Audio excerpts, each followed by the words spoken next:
good to go? All right. So I've been told to tell you guys before I start to turn off any noise-making devices. This is being recorded, so anything that's not distracting from, the presentation would be great. Also, after the talk, if you could fill out your evaluation forms, that's really helpful. So please do that. So first, I just want to thank all of you for coming to my presentation. It's a huge milestone for me and something I've wanted to do for a very long time. And my apologies if I stumble over a few words. I'm more than a little nervous here. There will be time reserved after the talk for what I'm about to show you. If you have any extra questions, we're going to try to reserve time at the end of the talk. The room that we'll be in is room 3000, which I believe is right across the hall. Let me start by introducing myself. So for those that don't know me, my name is Gavin Goulden. I'm the lead character artist for Insomniac Games, working on our upcoming Xbox One title, Sunset Overdrive. Prior to this, I was the lead character artist on BioShock Infinite for Irrational Games, and its following DLC, Burial at Sea. While working on these projects, I was mainly responsible for the look and feel of our characters in the game, managing a small team, developing and maintaining best practices, communicating with other departments to deliver what they needed on time. Working on this project taught me a lot of lessons. One of these lessons that I truly believe in is the importance of iteration during development. I feel that artists, and especially younger artists, are told earlier in their career not to get married to their work, but aren't really given working examples why they shouldn't be. In this talk, I'll be using my team's work on BioShock Infinite as an example, showing where we came from and where we ended up. How if we had settled on the first idea that we had, it would have looked like a totally different game and probably not as done so well.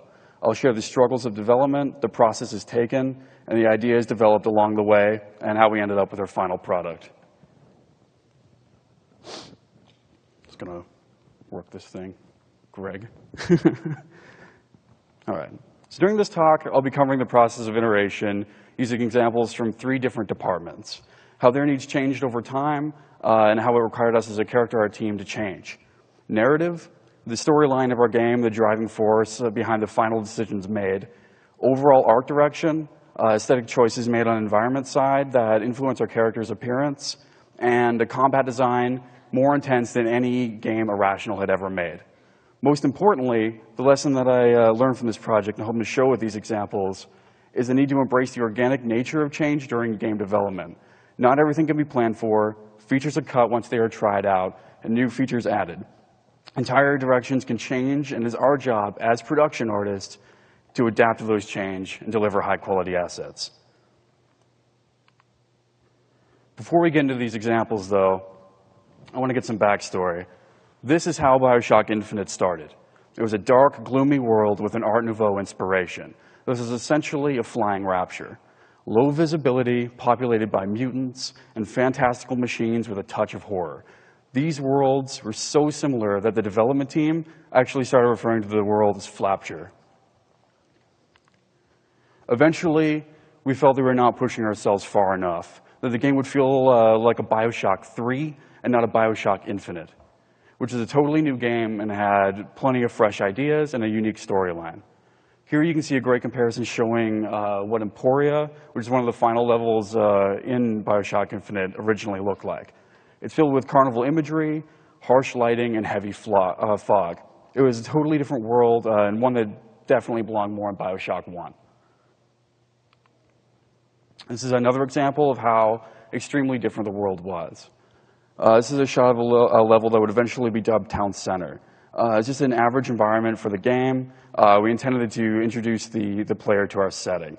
You can see in these images, we were holding on to our BioShock 1 roots into Rapture. In a lot of ways, we were holding back and just playing it safe. It would have been easy for us to make this game as a lot of the team had already made it years earlier. We wanted to do more.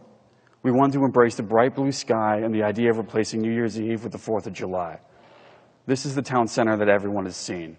It's an impressive reveal to a city in the sky, above those thick clouds from previous shots, replacing clowns for founding father statues, and following the idea of having horror in broad daylight. It was a huge departure, an idea driven by our creative director, Ken Levine, but embraced by the entire team.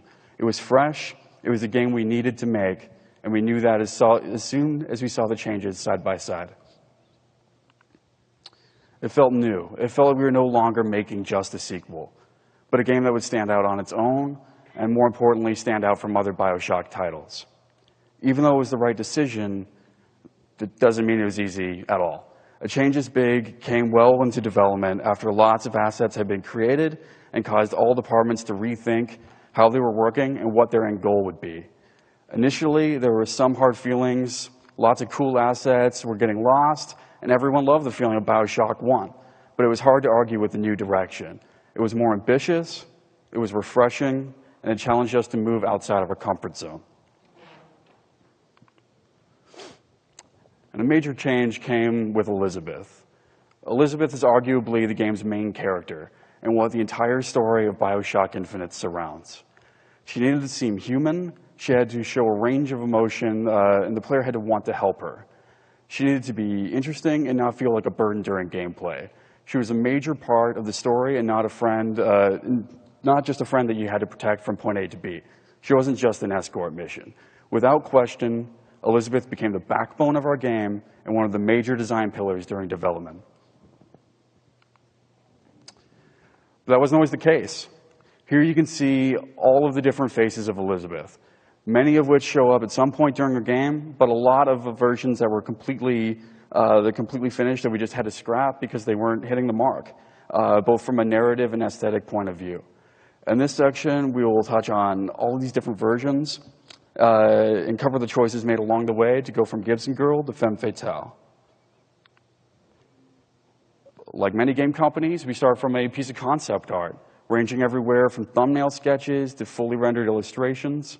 Our concept artists try to convey the story we want to tell in the form of guidelines from modelers, just to get approval before jumping too deep into production on building a character.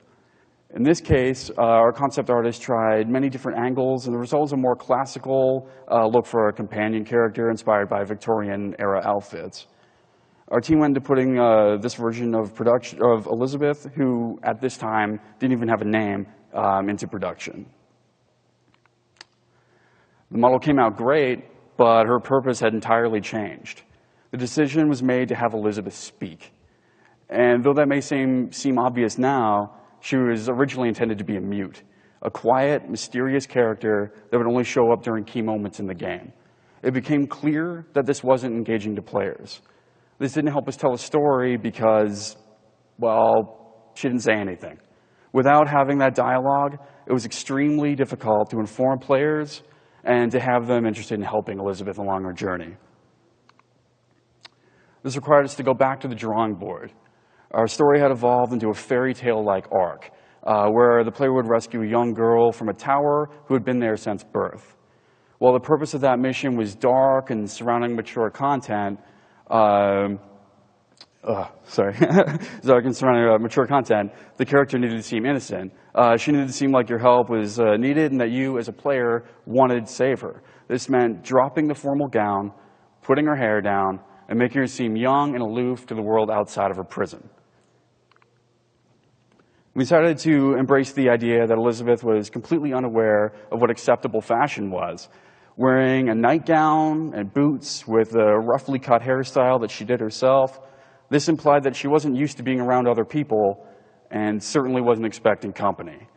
The problem we realized, though, as the model was complete and functioning in game, is that none of that information was obvious. It didn't read at all. It was too obscure. Out of context, she looks like she could belong in any time period. An outfit too generic to speak to a specific time period, not detailed enough to stand out as a major character. When put into a crowd, Elizabeth would just disappear. Another thing that we had to consider is that Elizabeth was now our main character. She was the face of what we were doing. She would be on posters, she'd be on game covers, and hopefully be recreated in other forms of media. She was the face of our game, and we had to ask the question, do we really want the face of our game to be a girl in a nightgown? The answer was no. We needed to push harder and create something that stood out, an outfit that was more iconic and unique to our title. We had to give up details from our older versions and just build her outfit completely from scratch. This took back and forth from our concept artists and modelers, trading paint-overs and feedback to really nail something special. At this stage, we had also gotten more comfortable with our tools and were ready to give Elizabeth more polish. This meant developing technology just for her. Our team created custom shaders, implemented Apex cloth, authored unique textures, and took multiple passes on an animated rig to literally make her one of a kind. These changes also came with the pressure of our up-and-coming reveal. A video of our game would be seen by the public for the very first time, and it became all hands on deck to make sure that it was impressive. Elizabeth would be front and center, showing off her abilities and giving a fairly good example of how you would interact with her during gameplay. Reacting to minor feedback after the reveal and addressing minor polish that we had been meaning to work on as an art team, like revising her facial features, costume tailoring, and her hair rendering, we had landed on our final Elizabeth. As you can see, like I had mentioned before, she broke all of the rules and had a budget that blew most of our assets out of the water. A poly count almost 3 times higher than the average character in BioShock Infinite. Skin materials and hair materials seen on no one else and are tailored specifically to ideal viewing conditions just for her. A completely unique rig for her character, with a facial rig having cinematic controls and at least double the amount of draw calls as everyone else in the game. Having these specs on every character in the game would have had our rendering engineers hating us. But for Elizabeth, it was necessary. She needed to stand out. She needed to be the best looking asset in the game. In the end, assets were tailored around her to ensure that she looked ideal. Lighting was revised to make her look good, and budgets were adjusted around her just to make room for her asset. And when you compare what the final Elizabeth looks like compared to our initial version, even in earlier test cases, it is a night and day difference. It took lots of days from different departments to get her just right, and it shows. Embracing changes that needed to be made to create the best end result. Once we had settled on our Elizabeth model, we felt that she was straying away from the original idea that she was an innocent person trapped in a tower. The corset version of Elizabeth had all of the notes that we needed to for later in the game, but wasn't fitting the first impression that we wanted to give. We had to show that the character progression throughout the game and sell the story that the Elizabeth that you meet at the beginning of the game isn't the same Elizabeth that you leave at the end of the game. We decided to have different outfits represent different stages of her evolution as a character. The first outfit would push that she was considered young and an innocent person who was unaware of the outside world. Our concept artist referenced children's uniforms at that time to help show the ideas, and we put into practice, creating a brand new model. This led to another problem that couldn't be predicted. With level shifting around in the game, areas being cut or shortened, and key story moments being tightened throughout the game, we realized that the Elizabeth in the corset, the one that we had spent so much time developing and perfecting, was slowly taking a back seat in terms of screen time. The younger Elizabeth is now becoming a more major asset and not just something brief that you see in the beginning of the game. With more attention and focus, this meant we needed to spend more effort into making her asset more appealing. The initial take, while accurate to the clothing of the period, was looking too frumpy and almost too childish. After trying different color combinations and passes on trying to improve the fidelity of the model, we needed to do a complete overhaul.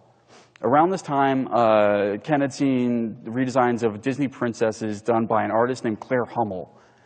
We had always considered Disney to be a great reference for Elizabeth and wanted to capture that same sense of wonder in the designs that Claire had done. So we just contracted her to create a design for our younger Elizabeth. This new design had brought Elizabeth to a more relatable age, had a cleaner color scheme, and still fell within our turn-of-the-century time period for her clothing. With our Elizabeth assets locked down, we could focus on taking her further in other ways.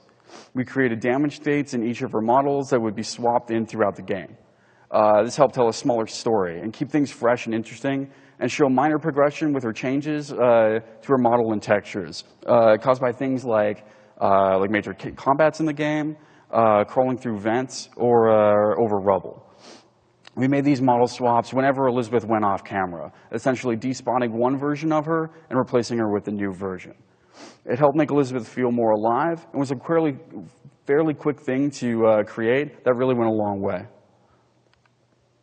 Another level of polish that we added to Liz is her ability to spot things throughout the game, play custom animations and comment on them, on the things that she saw in the world. This also involved emotional animations that would be added to her animation sets, which helped make Liz seem like she was reacting to the world around her. Finally, after we had shipped Infinite, it was time to look at DLC. We wanted to deliver something that had been requested by fans of the franchise and elaborate more on an alternate Rapture that had been explored in previous titles. This meant converting the roles of our characters from Infinite into something more fitting for Rapture, namely creating a femme fatale version of Elizabeth that would be right at home in movies and Pulp Fiction of that time. In many ways, the DLC Elizabeth is a more compressed version of the lessons we learned in the core game that you will see in the next few slides. We completely started from scratch and had a healthy pre-production for time for a project of that size. Our concept artist, George Lacera, referenced a lot of fashion from the time period and took stabs at different takes on a femme fatale for BioShock. Bringing a narrative, animation, and modeling into the conversation, we wanted to settle on something that was both readable as Elizabeth, but also reused her rig and animations from the core game. After deciding on a concept, we moved forward to creating a new version of Elizabeth. Once we put her into the game, we realized that much like the younger version of Elizabeth, like from before, she just wasn't looking right. We took the idea of her being clean, dressed in white, and taking lessons of makeup and lighting from that time a little too seriously. After trying a few different tweaks, trying to polish the textures, and pushing the model around, we just decided to start over. Essentially, there were just too many small things that just built up into a complete rework. It would have taken longer to rework the character to address all of the feedback rather than just recreating her costume from the ground up. At this stage, we kind of went rogue.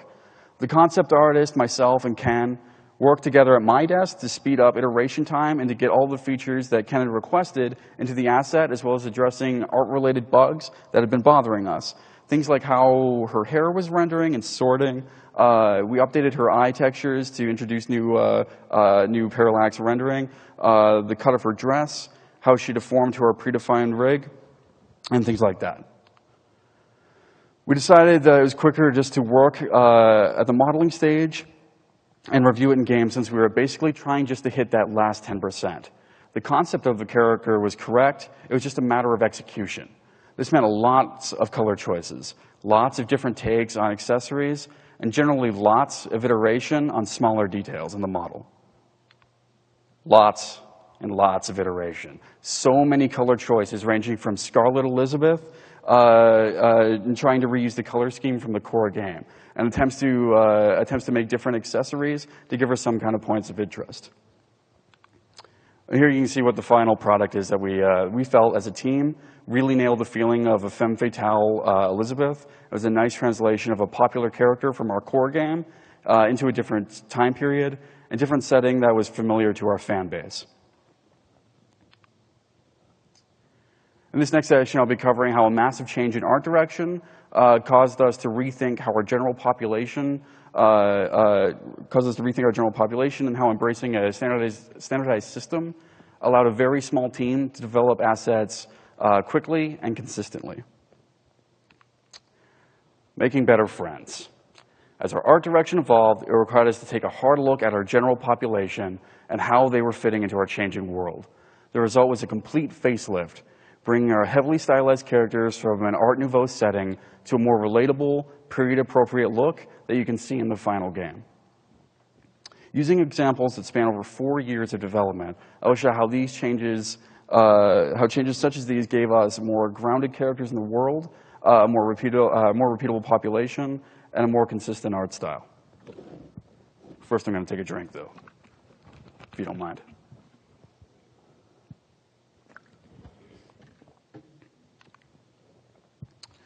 The main issue we faced when deciding to move from a darker Victorian-style environment to a brighter turn-of-the-century setting is that our characters no longer fit both the tone of the game and overall visual fidelity. Given how long the project was in development, gradually over time it was very clear that assets that were created at the beginning of the project and how they look compared to the ones created about a year or two after. Changing our game's setting required a complete overhaul on our characters to take them from a mutated appearance to something more relatable. We needed to reinvent our characters to properly fit their new home and not seem like they came from an entirely different world. While it is always fun to make monsters, and we were happy with the work that we had originally created, as a team we decided to start over and recreate every asset to support the driving art direction on the environment side.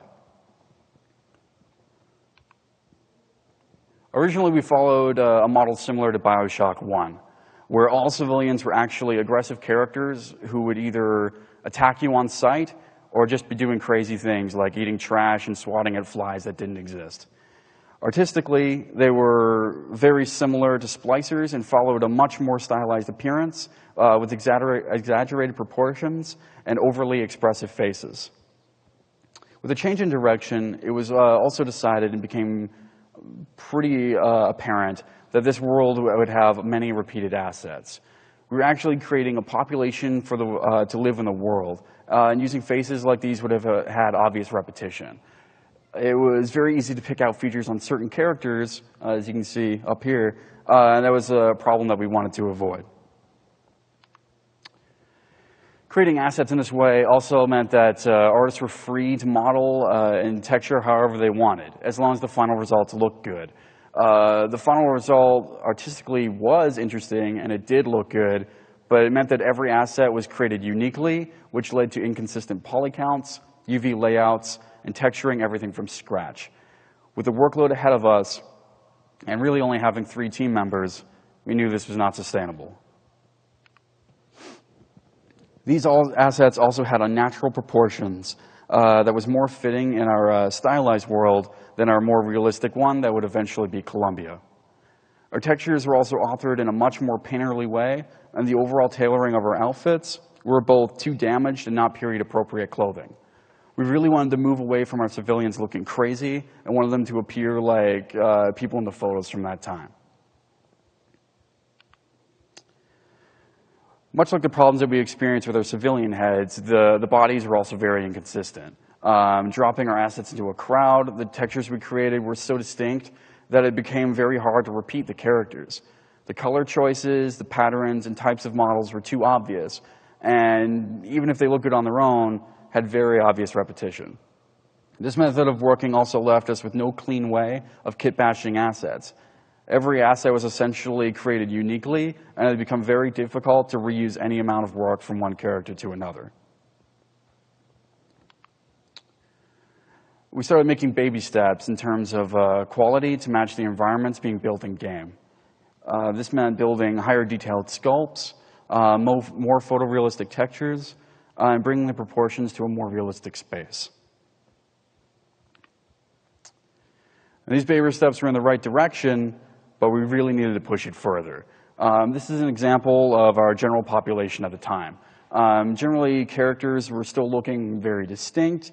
They were still too stylized, and it was very easy to pick out specific heads. And quality-wise, we still had older assets that were just throwing off our overall look. Spawning characters in a test level during an art review and having one incredibly mutated face show up every now and then seemed more like a bug than an artistic choice. We're also suffering similar problems with our bodies. Some characters were still wearing ill-fitting, dirty clothes, and the costumes were very, very easy to pick out in a crowd. These also became distracting. In BioShock games, the environment is generally an explorable area that we wanted players to experience, and having characters stand out too much just drew too much attention, rather than having them fade into the background. So it was becoming a pretty big problem.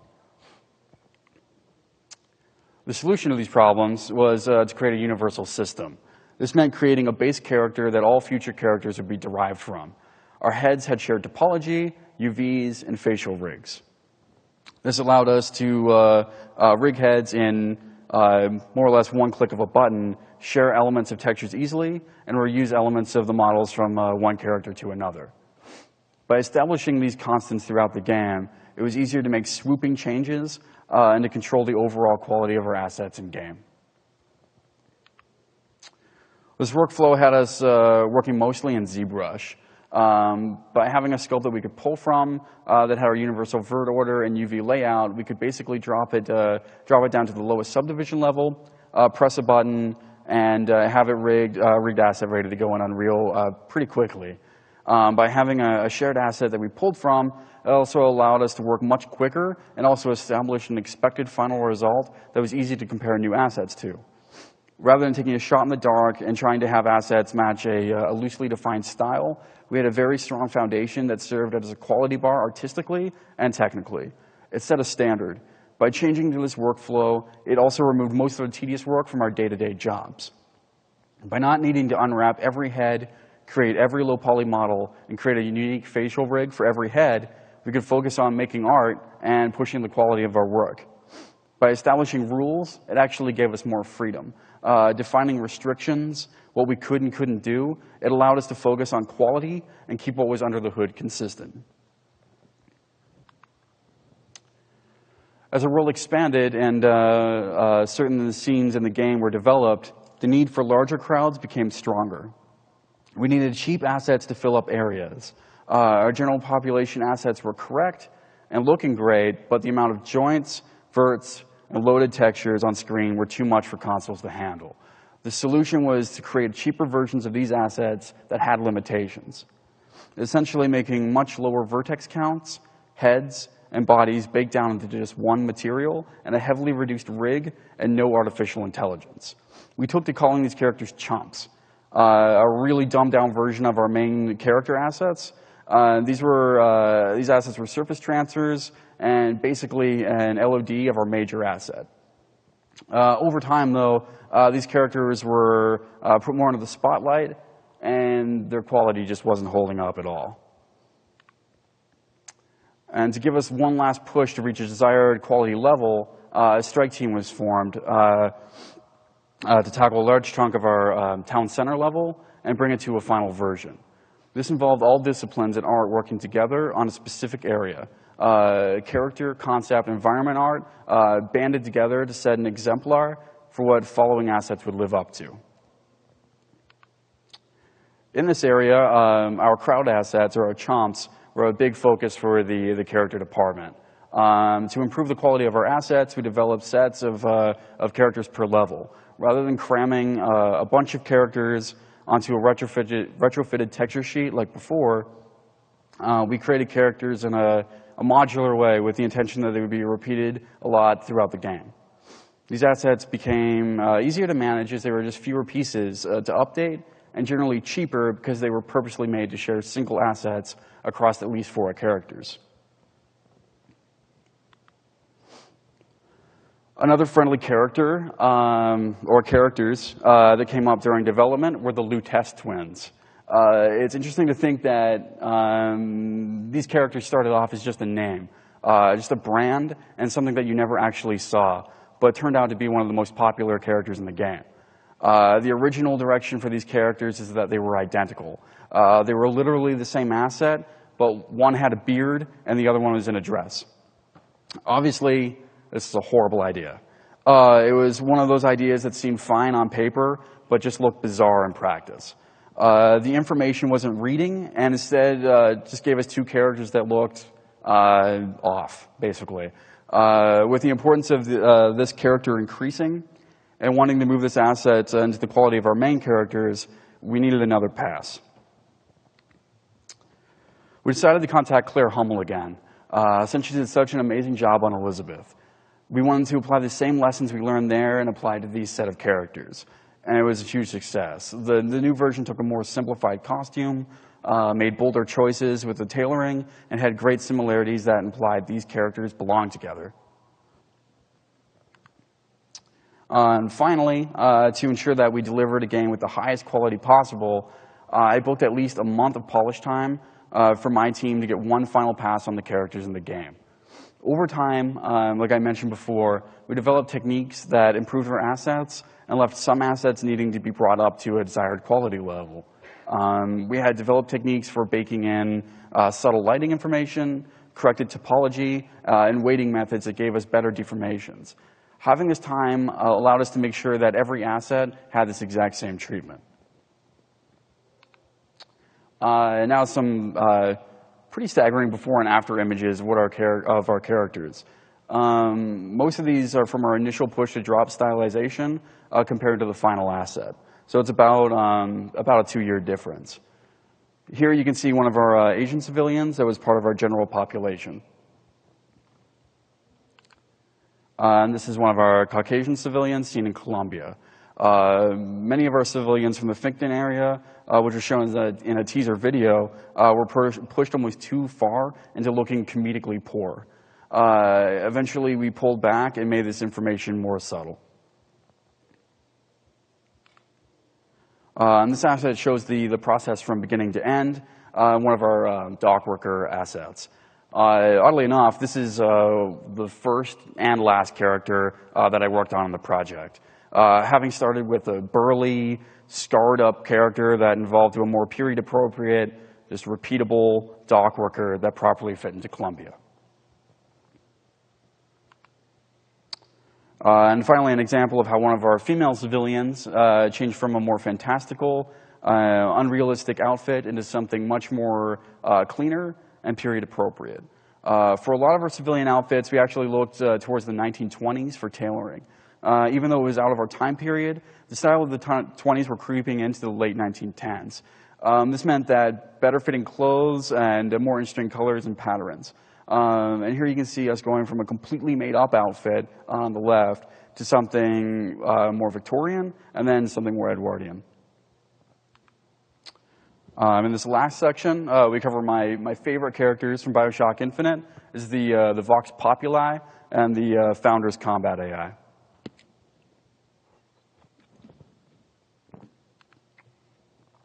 At Irrational, we greatly improved the appearance of our combat AI characters from BioShock 1 to BioShock Infinite. After collaborating with our designers, we were forced to rethink how we handle character art in a combat scenario. This often required new models, reevaluating silhouette, the importance of color between factions, and a tiered armor system unique to BioShock Infinite. Initially, there were no factions. Our characters were literally splicers in a Victorian setting. They wore regular torn-up clothes. They were heavily mutated. The first concept, as you can see here, is that everyone was against you. So every character you met was trying to kill you. As we populated the world with regular people, and the story behind Columbia and its struggle developed, we really needed to split who was trying to kill you from who just wanted to talk. This forced us to start thinking about who enforced the rules of Columbia, who is trying to stop you on your mission, and how to break them away from the crowd. The combat system in BioShock Infinite challenged our team in a way no other project before it had. Though you still had plasmids and guns, under the hood, it was a completely different game. In BioShock Infinite, we had actual roles within factions, and both needed to be defined. You needed to be able to pick out the shotgun guy from the machine gun guy, and they needed to stand out from civilians so that you could easily detect a threat. Infinite also had huge draw distances that required us to create characters that were more noticeable from a distance, and given how many different types of characters were on screen, required us to share assets and overall proportions. Initially, we followed the same system as BioShock 1 had, and tried to apply the mindset to these requirements for BioShock Infinite. We found that the idea of anyone being anyone is horribly flawed and just confusing. If any character can pull out a gun and kill you, not only is it confusing, but you're constantly on edge and never really told when the combat begins or ends, which really fought against the idea of us wanting you to explore the city of Columbia. Technically, we also tried following the same path as BioShock 1 by manually placing each and every character as a unique asset. Placing these characters also became very tedious and hard to iterate on. Essentially, every spawner needed to be manually placed. Once that spawner was placed, an artist or designer would need to access its properties and point it to the correct skeletal mesh. While this may have worked on BioShock 1, it quickly became too much to handle in Infinite. It was nearly impossible to control what assets showed up where assets were being referenced, and left a ton of room for human error. To make this process easier, we developed an override system. The override was assigned per asset and had a drop-down box that had a list of options. These options were defined by artists that referenced a list of characters. By doing this, designers could just select what kind of character they wanted it to be, and we, as artists, populated what the character would look like. This means we only needed to update one asset, and it updated throughout the game, rather than making sure each spawner was referencing the correct asset. This also made randomization automatic. If there was more than one option in the list, rather than having each spawner manually tweaked to be different from the one next to it, the problem that this exposed, though, is that Unreal stores all of the model and texture information into memory before choosing which one to render. Meaning the base mesh that we were originally trying to replace, or that we had on the spawner and would be replacing, was stored into memory. And then the one replacing it and all of its alternative options were also stored into memory. Together, this made one combat character cost nearly as much as a main character. The solution to this problem was the wrong box. Every base mesh in the game is a giant pink cube with a placeholder texture that costs virtually nothing. It shares the same rig as all of our base humans in order to bring in animations, since that was a requirement for the actual override. But other than that, it's practically free. This meant that all we were ever paying for is the asset being referenced in the override. If an override wasn't present, the giant box would appear and letting you know that something had gone horribly wrong and that an override needed to be assigned. Our combat characters weren't just bullet sponges. They were also a big part in telling the story of Columbia.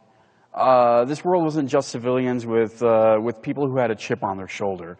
They needed a military force to protect them and the ideals of Comstock, the city's leader. Even though they shared the same rig as our civilians, having a uniform that they wore, as well as having a unique headset that was only ever used on aggressive characters, really helped us define what a threat would look like in the game. Another challenge we faced on Infinite that was completely new to our team was the introduction of a second faction. Early on, we had known that there would be someone else that you fight, but had no idea what that would be exactly. We asked ourselves who these characters were, and the answer was a faction that rebels against the founders and symbolizes the voice of the working class. It was the Vox Populi. Much like the founders, they had to stand out from the civilians in the area. Rather than creating a uniform for them, though, we decked them out in military gear from the time and used color as a visual language for the factions that we were fighting. Blue generally symbolized the founders faction, and red symbolized the Vox Populi. By using colors in this way and keeping them consistent, it helped to inform the player who was a threat and who was not. So, for example, a civilian would never be wearing a red shirt, and were generally kept away from those colors and left in a more neutral area. During the completion of Infinite, we pushed really hard as a team to deliver the product that we wanted to. In this push, we had lots of feedback from focus testing and decided that we really needed to push our combat characters further. We needed to show progression more clearly and define tougher enemies from the weaker ones. Working directly with my art director, we created new combat characters in a free-form way. Time was definitely a factor at this point, so we just worked at the model level. Looking at elements that worked on older passes on the models, and also wanted to preserve ones from the higher level characters. The result was to create 3 tiers per combat role per faction. Due to how many of these characters are on screen, and given how pressed for time we were, we ended up sharing a lot of elements between characters. Using Unreal's attachment system, we added fully rigged armor that was built over a base model and unique head attachments per tier.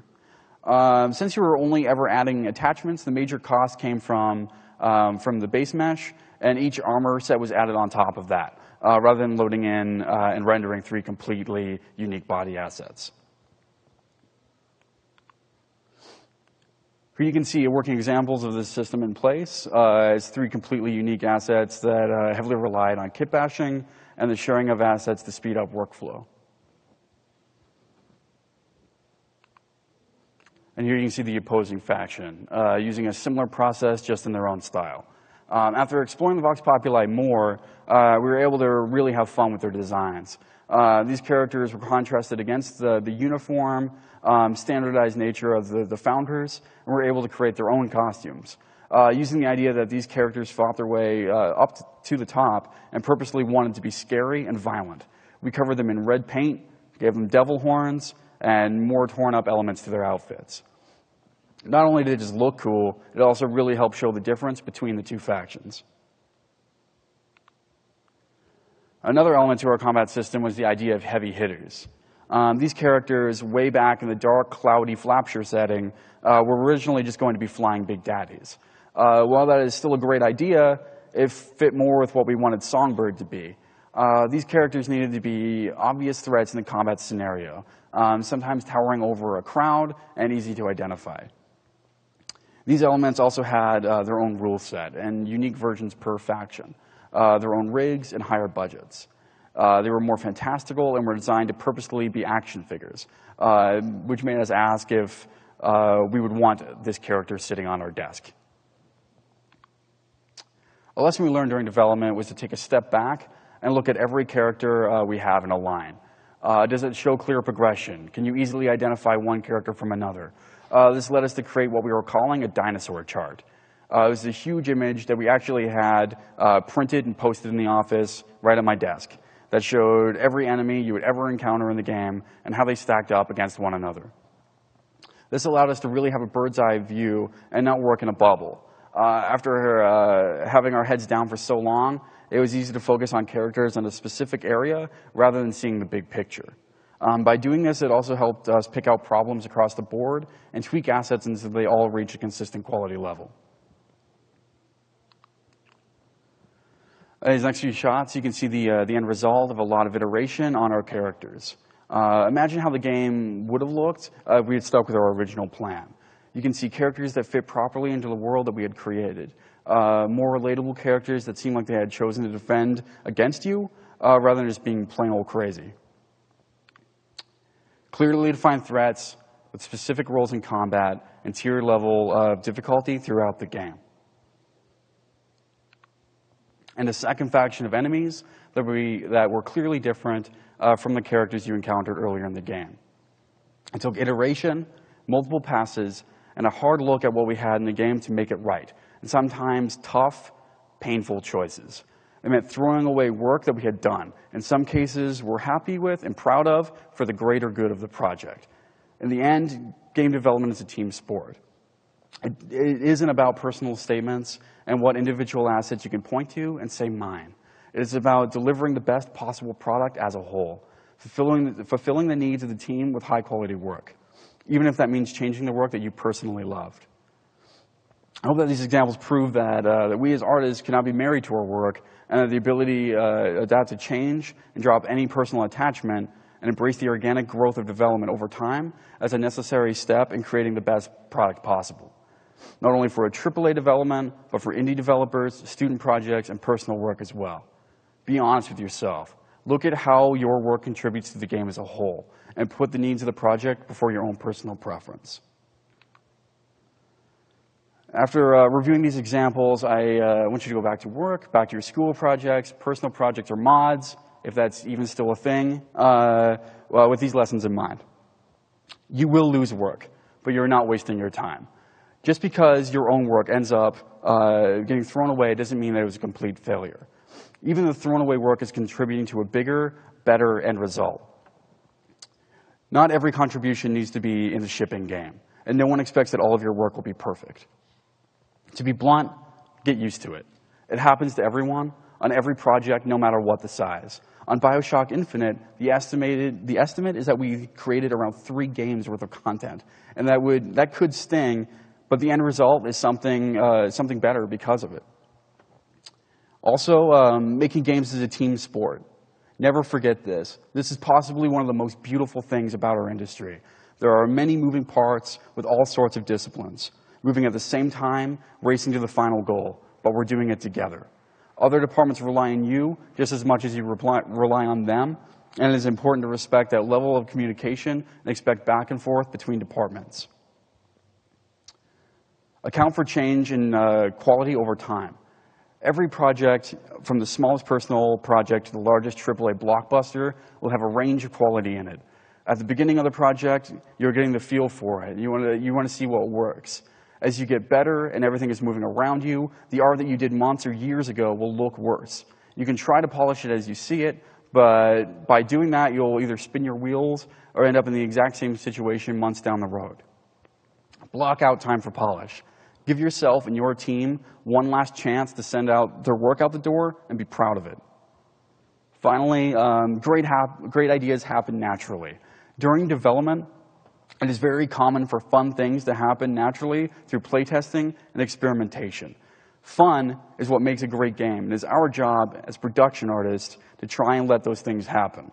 We are in a creative industry. It would be incredibly boring and tedious if you sat down 5 years ago and planned out every detail. Be patient and be part of the upcoming changes. Encourage your team to be creative, enable them to let awesome things happen. So, when the combat designer comes to you and says that the player will be ripping off heads with a giant hook, you put in the extra time to make some meaty bits. And I am done.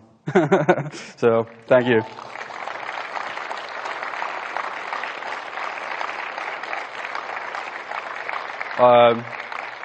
So you guys can line up for questions if you have them. I actually have a few Infinite Steam codes for the first 2 people to ask me questions.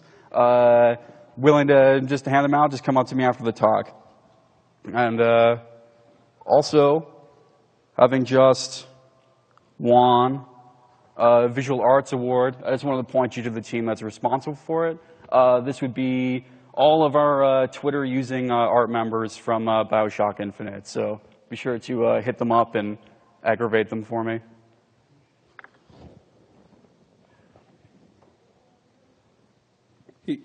So when you guys outsourced Claire, was she just a concept, or did she do the concept and the 3D for the new characters like Elizabeth and the twins? She just did the concept art. She was like a remote artist that did combat designs and basically went through the whole process with her. So like starting with like thumbnail sketches and then like the final like rendered thing. She actually went a little bit overboard with it and did like more breakdowns on how costumes from that time worked and like really helped like our models. But we did it all. We did like the modeling all in-house. Okay, cool. Cool, thank you. Can you talk at all about any kind of iteration in terms of shader and material stuff, considering your original art style is so different from the lighting situation that you ended up with? Yeah, we actually originally started with just like an out-of-the-box like Unreal shader. We were on Unreal 3, and eventually converted into a physically based rendering setup. So we actually like completely gutted our entire material breakdown, and it's something that's more like the Metal Mist setup that you've probably seen online. But before that, it was like a traditional, spec diffuse normal kind of thing, and like moved over to like PBR about like a year and a half before finishing. Cool. So, yeah. What would you do differently? What's that? What would you do differently if you had to do it over again? To speed up the iteration. To speed up iteration, I think I would have put in the standardized system a lot earlier. I think even with like the heavily stylized setting, we still could have done it and still had, you know, like that kind of look, but with this the more constant thing that you could predict. I think we held on to like unique assets like a little bit too long that that caused problems that we could have avoided. Did you notice there was a lot of burnout because of all the iteration? No. I mean, you know, we're all kind of on board for it. You know, like redoing like main characters over and over again, it can get to you. But you know, it's for the greater good, and like, we were all. I'm sorry, I got like a light right in my face. But we were all on board for it, and all of like the decisions were like communicated, right. And it made sense. And in the end, you know, it's like hard to argue with, right? Right. Yeah. Absolutely. Thank you. Yep.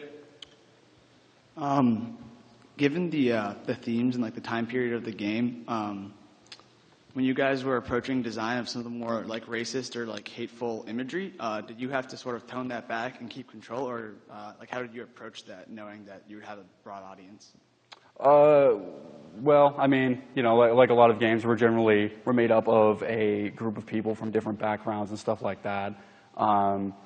So, you know, we all had like internal feedback on whether or not it was a good idea to go forward or not.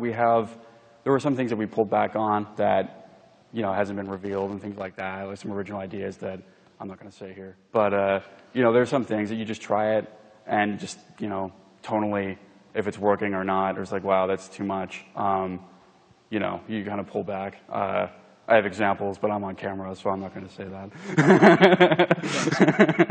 Thanks. Oh, hey. Hi, hello.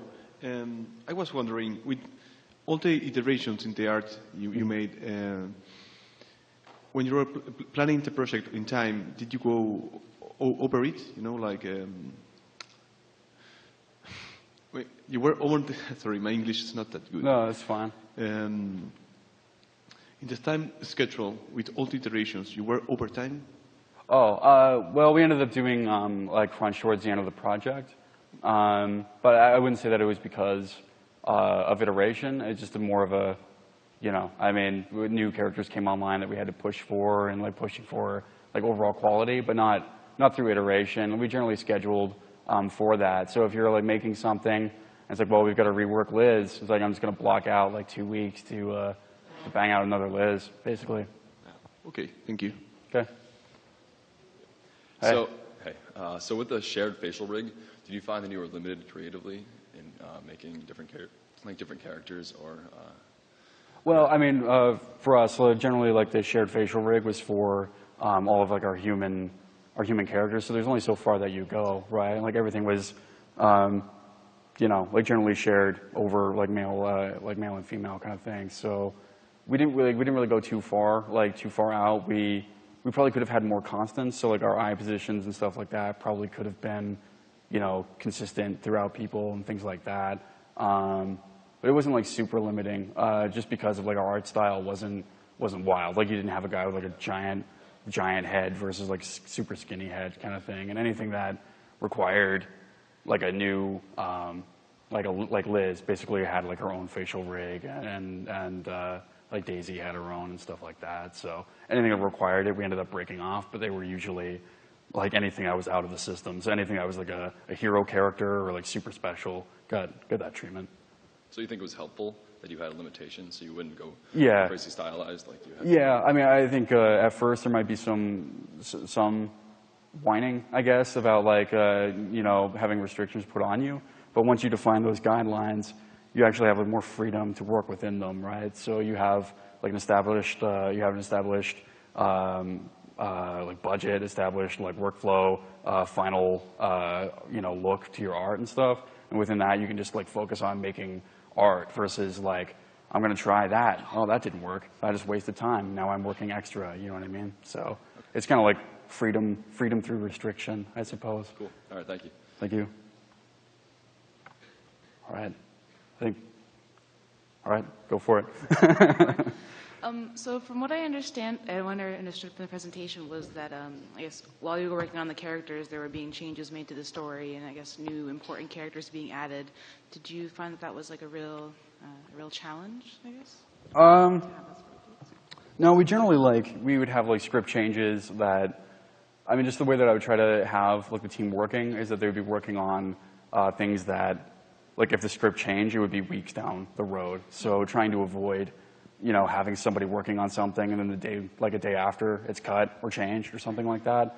So trying to avoid that as much as possible and kind of having a block in your schedule moving with writing. So it'd be a cascading kind of deal to prevent that pain. Thanks. Thanks. So the technical solutions you come up with to overcome some of the production problems, how do you start initiating for those changes?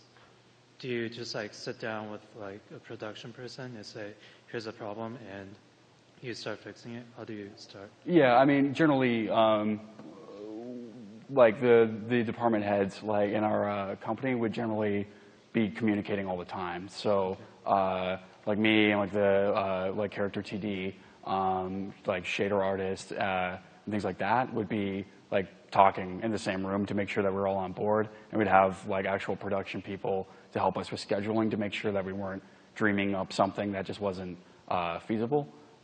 So it was pretty organic. I mean, it was pretty easy to get changes done, just that we had to rely on communication a lot. So if I ended up wanting to change something, I would talk to the character TD and make sure that that was possible, adding bones or changing our universal weighting and things like that. Okay, thanks. Cool. I think that's it. All right. Thank you.